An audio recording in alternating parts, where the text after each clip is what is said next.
Hola, ¿cómo están? Bienvenidos al Lado B, un canal 100% dedicado a la música para todos los fanáticos de la música. Mi nombre es Mauricio y en el video de hoy voy a hablar de aquellos discos que en mi opinión son discos subestimados de artistas que son sumamente aclamados. Generalmente los artistas que son muy aclamados tienen en su discografía, probablemente dependiendo de lo largo de su discografía, 3 o incluso 5 discos que la mayoría de los críticos y tal vez de la opinión pública consideran como sus discos esenciales o sus obras maestras. Y estos artistas aclamados generalmente tienen ciertos discos los cuales la crítica o la opinión pública los tienen en baja estima. Lo que quiero hacer en este video es hablar de 4 artistas aclamados y cuáles creo yo que son sus discos más subestimados. Cabe aclarar que estos discos que voy a enseñar no creo que sean los mejores discos, los mejores álbumes de estos artistas. Sin embargo, creo que son álbumes que la crítica ha sido bastante dura con ellos, o por lo menos tanto la crítica como la mayoría de sus fans como que los han pasado por alto y no les han dado la apreciación que en mi opinión merecen estos álbumes. En primer lugar voy a hablar de uno de mis artistas favoritos y me parece que es uno de los artistas más importantes de toda la historia y es David Bowie. David Bowie, que en paz descanse, falleció en el 2016, como bien se sabe. Y el disco que creo yo es su disco más subestimado es este, que es el Earthling de 1997. Este disco fue su disco número 20 o 21, me parece. Casi todos los álbumes de David Bowie de la década de los 90 tienden a ser pasados por alto. Y en mi opinión, el Earthling de 1997 es un disco que es absolutamente fantástico. Es un disco en el cual está muy influenciado por toda la música que estaba pasando a mediados y a finales de los 90. Entonces incorpora mucho drum and bass, por ejemplo, le mete también rock industrial, se notan ciertos tintes de música dance, incluso hasta de música trip hop. Probablemente por todas estas características que son ciertamente atípicas a toda la música de David Bowie, aunque al ser un artista que tuvo una serie de discos que exploraron todos los géneros, por alguna razón los géneros que se exploraron en los años 90 y que se metió en este disco en particular, la gente no lo tiene como en muy buena estima. Para mí es uno de sus mejores discos, sin duda, por lo menos uno de sus 10 mejores discos. Este es el disco de David Bowie que me parece su más subestimado, injustamente. Las 3 canciones que más me gustan son la canción que abre, la de Little Wonder, también la de Looking for Satellites, y la canción que más me vuela a la cabeza de este disco es la de 7 Years in Tibet, que sin duda es una de mis canciones favoritas de David Bowie. Otra vez, el Earthling de 1997, ampliamente recomendable. Opinión, me queda claro, poco popular, pero me parece que de todos es su disco más subestimado. El segundo artista o banda súper aclamado que voy a hablar es Kraftwerk o Kraftwerk. Bueno, si es en inglés es Kraftwerk, o en alemán me parece que se pronuncia Kraftwerk. Obviamente Kraftwerk fue uno de los pioneros de la música electrónica, muy probablemente una de las bandas más importantes y más influyentes de toda la historia, porque obviamente ellos lo que hicieron fue popularizar el uso de sintetizador e incorporarlo por primera vez en un ámbito de música pop. Y obviamente toda la música electrónica, toda le debe su origen a Kraftwerk o Kraftwerk. El disco que me parece que es el más subestimado de su discografía es el Radioactivity, que es su quinto álbum. Lo que pasa con este álbum en particular es que después del Radioactivity salieron los que son tal vez sus 2 discos más aclamados, que es el Trans Europe Express y el The Man Machine, y antes del Radioactivity salió el disco que fue como el parteaguas en la discografía de Kraftwerk, que fue el Autobahn. Y entonces este disco generalmente se pasa por alto. Es considerado como parte de los 5 discos grandes de Kraftwerk, que son el Autobahn, el Radioactivity, el Trans Europe Express, el The Man Machine y el Computer World. Pero de esos 5 siempre es el que se tiene en menor estima. Y se puede entender porque de todos los discos, o por lo menos de esos 5 discos de Kraftwerk, es el disco más experimental, e incluso es un disco que se siente mucho más minimalista.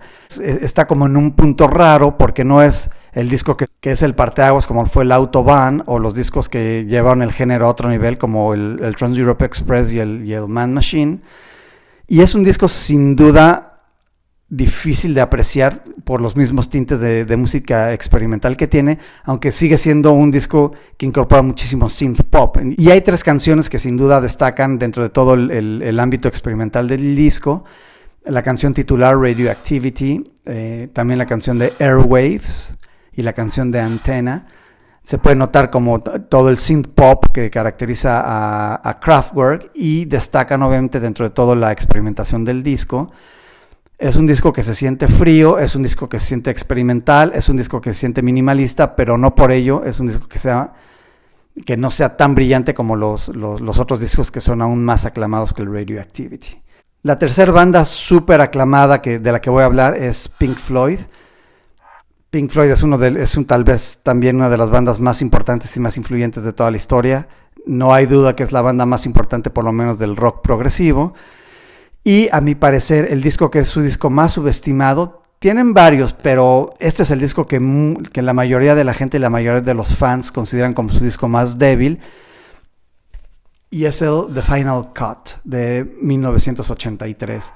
Es el 12º disco de la banda, y este fue el último disco en el cual estuvo Roger Waters. O por lo que es muy castigado, porque la gente tiende a considerarlo como un disco que se siente más como de solista de Roger Waters, que de Pink Floyd, que se sientan todos los miembros de Pink Floyd que jugaron una parte importante en el disco, y por eso es que tiende a ser muy castigado. Y también desde mi punto de vista porque es el disco que le siguió a The Wall, que es tal vez uno de los discos más aclamados y más importantes también de toda la historia, y entonces no era fácil sacar un disco que le siguiera al disco tan aclamado y tan grande como lo fue el The Wall. Y al igual que el disco que le antecedió, es también un disco conceptual, nada más que en este caso el concepto del disco es la guerra. Es rock progresivo, es rock sinfónico e incluso un poquito más de art rock.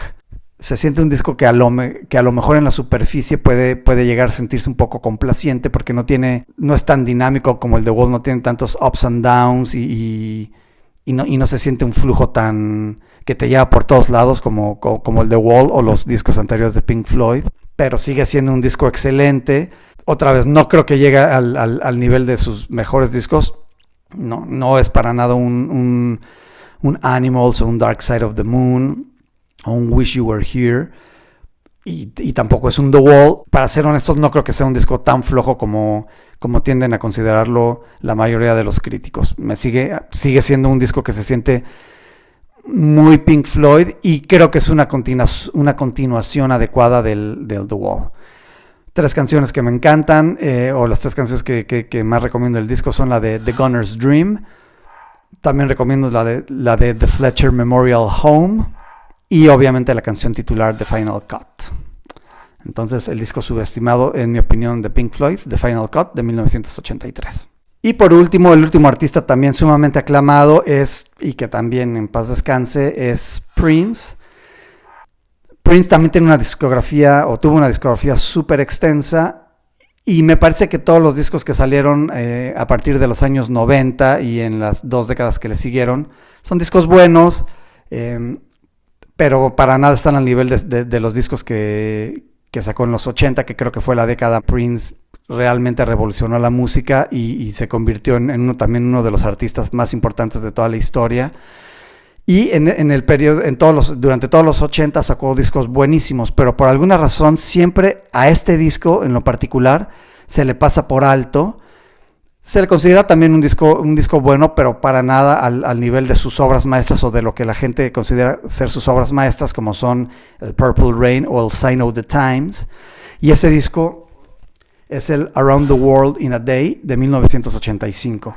Ahora, es claro que este disco iba a ser difícil que llegara al nivel de apreciación que tuvo el disco que le antecedió, el Purple Rain, porque sin duda es uno de los discos que más gente considera como uno de los discos más importantes también de toda la historia, Purple Rain. Un disco que combina de manera increíble funk, pop, rock. Es un disco absolutamente brillante, es una obra maestra. Entonces lo que decide Prince hacer después de sacar un disco tan grande como como el Purple Rain, saca un disco que se siente mucho más psicodélico. Sin duda es el disco más psicodélico de toda la discografía de Prince, pero al igual que el Purple Rain, es un disco que mezcla de manera casi perfecta pop con funk, con rock, con incluso toques de jazz, y también en un par de canciones le mete música hindustani. Entonces obviamente se siente un disco que tiene muchísimo por ofrecer y tiene muchísimas capas que hay que ir develando para poder ir revelando los secretos del disco. Y me parece que también recompensa mucho la paciencia, porque una vez que pasan el impacto inicial de música un poquito más densa y que se siente incluso un poco inescrutable, las canciones que revela el Around the World in a Day son canciones geniales. Hay canciones en las cuales se demuestra el virtuosismo de guitarra que caracterizó a Prince, y también sin duda hay unas canciones que son gemas del pop, así que ese tipo de canciones pop contagiosas que solo Prince sabía hacer. Por ejemplo, la canción que en su momento también fue canción muy famosa que salió de este disco, que fue la de Raspberry Beret, que es una joya del pop, es también yo creo que una de sus canciones más geniales, y también es una de las 3 canciones que más me gustan del disco, Raspberry Beret. Otra canción que también recomiendo ampliamente es la de Condition of the Heart, que es una balada también súper dramática, pero la canción que más me gusta y la canción que creo que hace que este disco esté casi al nivel de las obras maestras que ya mencioné de Prince, Purple Rain y Sign of the Times, la canción de cierre, Temptation, que son casi 9 minutos de una cosa alucinante. Le mete un funk así súper denso, y le mete también un free jazz, y mete un poco de spoken word, y es alucinante, psicodélica, es una de sus canciones más brillantes, y creo que es tal vez la segunda canción de cierre que más me gusta de él. Obviamente la canción que más me gusta de Prince de cierre es la de Purple Rain, que es una de las, desde mi punto de vista, una de las canciones más brillantes jamás escritas. Pero dentro de toda la discografía de Prince, la segunda canción que más me gusta que cierra un disco es la de Temptation, que cierra el Around the World in a Day. Y a mi parecer es un disco al nivel de las obras maestras de Prince, y es sin duda un disco subestimado. Y bueno, eso fue todo. Me encantaría saber ustedes qué opinan, cuáles creen ustedes que son los discos más subestimados de estos 4 artistas, de David Bowie, de Pink Floyd, de Kraftwerk y de Prince. Y por favor escriban, comenten y platiquemos, porque de eso se trata el canal. Es un canal donde vamos a discutir de música, y obviamente la participación hace que el canal se nutra más. Y nada, si les gustó el video, obviamente se vale darle like. También les pido que se suscriban. Como siempre los quiero, valen chorros, nunca cambien. Chao.